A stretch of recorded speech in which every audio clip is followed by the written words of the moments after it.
다 같이 사도신경 하심으로 우리의 신앙을 고백하며 새벽 예배 하나님께 올려드리겠습니다. 전능하사 천지를 만드신 하나님 아버지를 내가 믿사오며 그 외아들 우리 주 예수 그리스도를 믿사오니 이는 성령으로 잉태하사 동정녀 마리아에게 나시고 본디오 빌라도에게 고난을 받으사 십자가에 못 박혀 죽으시고 장사한 지 사흘 만에 죽은 자 가운데서 다시 살아나시며 하늘에 오르사 전능하신 하나님 우편에 앉아 계시다가 저리로서 산자와 죽은 자를 심판하러 오시리라. 성령을 믿사오며 거룩한 공회와 성도가 서로 교통하는 것과 죄를 사하여 주시는 것과 몸이 다시 사는 것과 영원히 사는 것을 믿사옵나이다. 아멘.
오늘 우리에게 주시는 하나님의 말씀은 로마서 11장 25절에서 36절까지의 말씀입니다.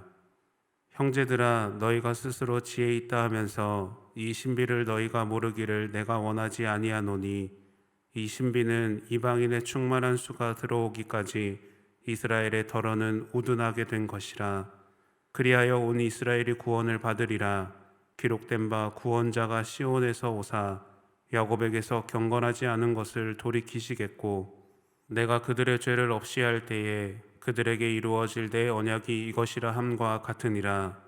복음으로 하면 그들이 너희로 말미암아 원수된 자요 택하심으로 하면 조상들로 말미암아 사랑을 입은 자라.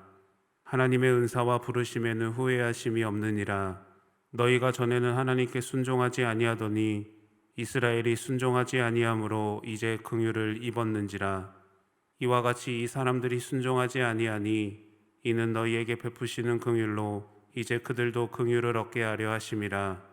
하나님이 모든 사람을 순종하지 아니하는 가운데 가두어 두심은 모든 사람에게 긍휼을 베풀려 하심이로다. 깊도다. 하나님의 지혜와 지식의 풍성함이요 그의 판단은 헤아리지 못할 것이며 그의 길은 찾지 못할 것이로다. 누가 주의 마음을 알았느냐? 누가 그의 모사가 되었느냐? 누가 주께 먼저 드려서 갚으심을 받겠느냐? 이는 만물이 주에게서 나오고 주로 말미암고 주에게로 돌아감이라. 그에게 영광이 세세에 있을지어다. 아멘. 함께 기도하겠습니다. 사랑의 주님, 오늘도 하나님을 예배하는 마음을 허락하시니 감사를 드립니다. 이 시간 우리 가운데 임하여 주셔서 신령과 진정으로 예배하며 하나님께 믿음으로 나아가는 결단의 시간이 되게 하여 주시옵소서. 우리에게 허락하신 하나님의 사명을 늘 기억하게 하시고 하나님의 복음을 전하며 하나님의 말씀대로 매일을 살아가는 믿음의 자녀가 되기를 소망합니다. 나에게 늘 힘이 되어 주시고 붙잡아 주셔서 강하고 담대함으로 나아가는 삶이 되게 하여 주시옵소서. 하나님께서 부어주시는 분명한 확신과 믿음 가운데 승리하는 삶을 살게 하여 주시옵소서. 이 시간 말씀으로 나아갑니다. 하나님께서 주시는 은혜만이 있게 하시고 풍성한 은혜를 부어 주시옵소서. 모든 것 주님께 감사드리며 예수님의 이름으로 기도드립니다. 아멘. 할렐루야. 오늘도 새벽의 첫 시간을 주님께 드리며 믿음으로 예배하는 모든 성도님들을 축복합니다. 오늘 드리는 예배를 통해 하나님께서 베푸시는 풍성한 은혜를 누리는 이 시간이 되시기를 소망합니다. 혹시 다른 사람에게 말하지 못하는 비밀이 있으신가요? 비밀은 남에게 드러내거나 알리지 말아야 할 일, 밝혀지지 않은 일이라 할 수가 있죠. 우리 모두는 다 비밀이 있지만 그것을 알 수 있는 방법은 스스로가 알릴 때만 가능합니다. 그런데요, 이 세상에는 누구나 다 알아야 하고 들어야 하는 비밀이 있습니다. 그것은 하나님의 구원의 은혜입니다.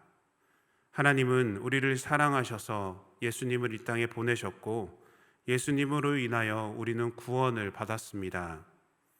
그런데 문제는 이 비밀과도 같은 사실을 세상의 모든 사람들이 알지 못한다라는 겁니다. 그래서 우리가 이 땅을 살아가는 이유가 이 구원의 은혜를 모든 사람들이 알도록 하기 위함이 아닐까 합니다. 어제까지 묵상하신 로마서 11장 앞부분을 보면 이스라엘 백성들은 하나님을 믿지 않으므로 참 감람나무에서 꺾이고 잘리게 됩니다. 로마서 11장 21절 말씀입니다.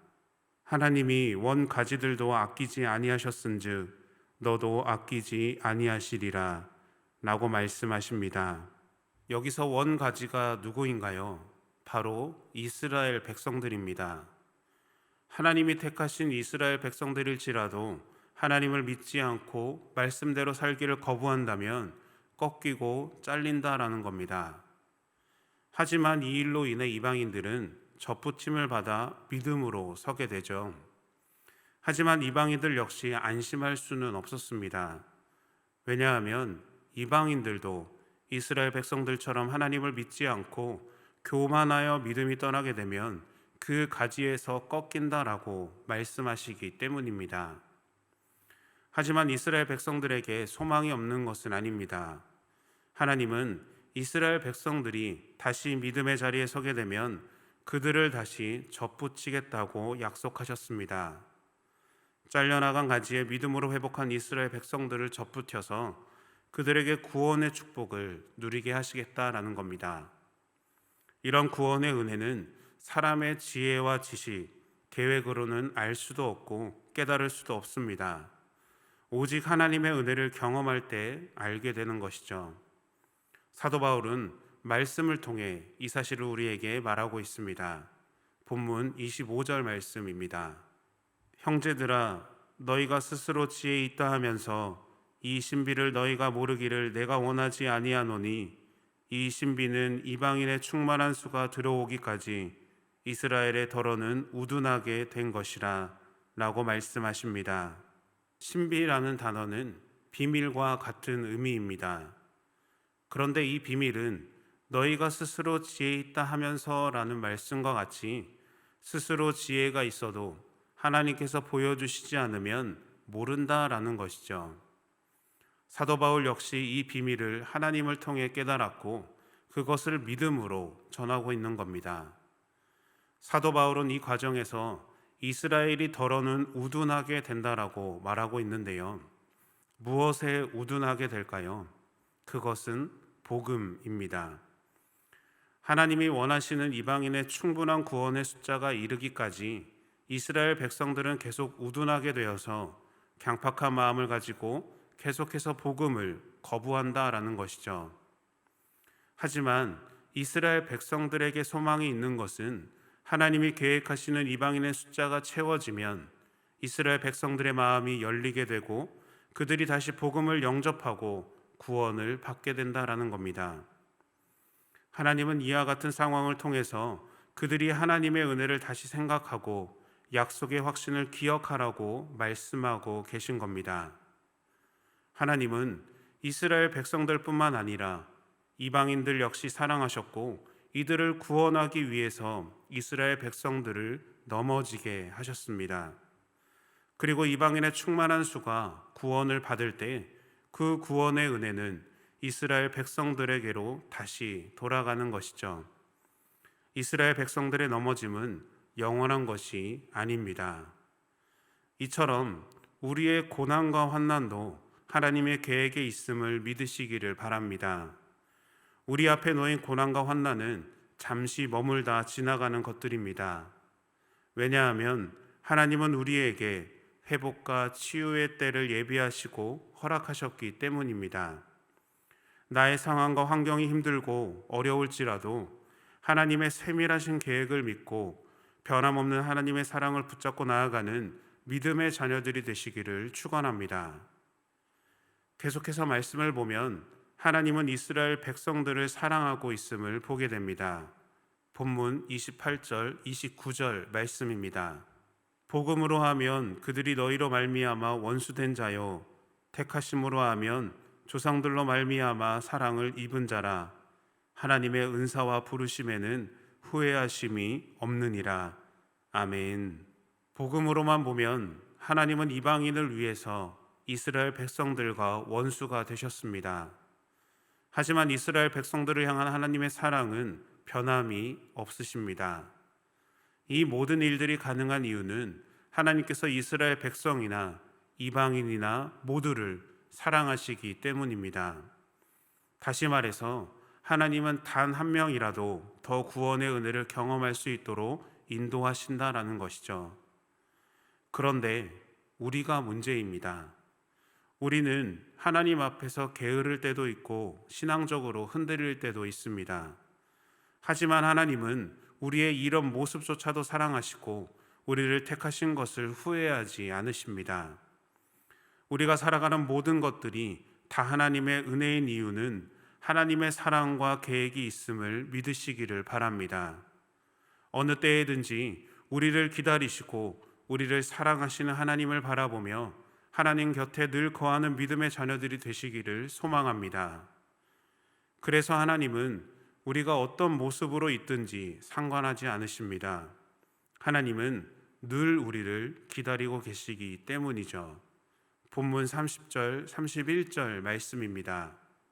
너희가 전에는 하나님께 순종하지 아니하더니 이스라엘이 순종하지 아니함으로 이제 긍휼을 입었는지라. 이와 같이 이 사람들이 순종하지 아니하니 이는 너희에게 베푸시는 긍휼로 이제 그들도 긍휼을 얻게 하려 하심이라 라고 말씀하십니다. 여기서 말하는 너희는 이방인을 가리킵니다. 원래 이방인들은 예수님 밖에 있었고 약속의 언약들에도 포함되지 않았으며 세상에서는 소망이 없었고 하나님도 없는 삶을 살고 있었습니다. 하지만 그들은 이스라엘 백성들이 순종하지 않으므로 긍휼을 입습니다. 하지만 이방인들이 기억해야 할 것은 그들이 받은 구원과 긍휼이 그들 스스로의 공로와 열심으로 얻은 것이 아니라는 겁니다. 이건 역시 하나님이 주시는 선물이라는 것이죠. 그런데 이것은 우리도 마찬가지입니다. 우리가 받은 구원 또한 우리의 어떠한 노력과 열심으로 이루어진 것이 아닙니다. 우리가 구원의 은혜를 누릴 수 있는 이유는 하나님께서 베푸신 긍휼과 은혜가 있기에 가능한 겁니다.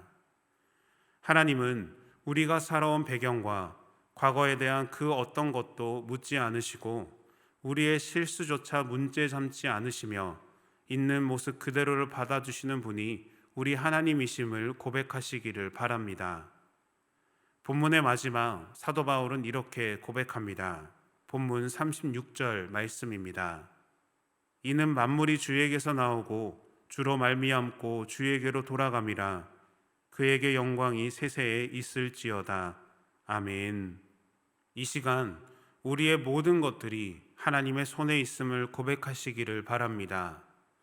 특별히 우리는 하나님으로부터 왔다가 다시 하나님께로 돌아가는 존재임을 믿으시기를 바랍니다. 하나님의 구원의 은혜가 우리에게 임했고 그 가운데 일어나는 삶의 모든 여정들 역시 하나님의 손에 있음을 고백하시기를 바랍니다. 이 시간 함께 예배하는 우리 모두는 하나님의 구원의 비밀을 경험한 자들입니다. 오늘도 허락하신 구원의 감격, 그 은혜의 비밀을 매일의 삶에서 깨닫고 감사의 고백으로 나아가는 믿음의 삶을 살아가시기를 예수님의 이름으로 축원합니다. 함께 주기도문하심으로 예배를 마치겠습니다. 하늘에 계신 우리 아버지여, 이름이 거룩히 여김을 받으시오며 나라가 임하시오며 뜻이 하늘에서 이루어진 것 같이 땅에서도 이루어지이다. 오늘 우리에게 일용할 양식을 주시옵고 우리가 우리에게 죄 지은 자를 사하여 준 것 같이 우리 죄를 사하여 주시옵고 우리를 시험에 들게 하지 마시옵고 다만 악에서 구하시옵소서. 나라와 권세와 영광이 아버지께 영원히 있사옵나이다. 아멘.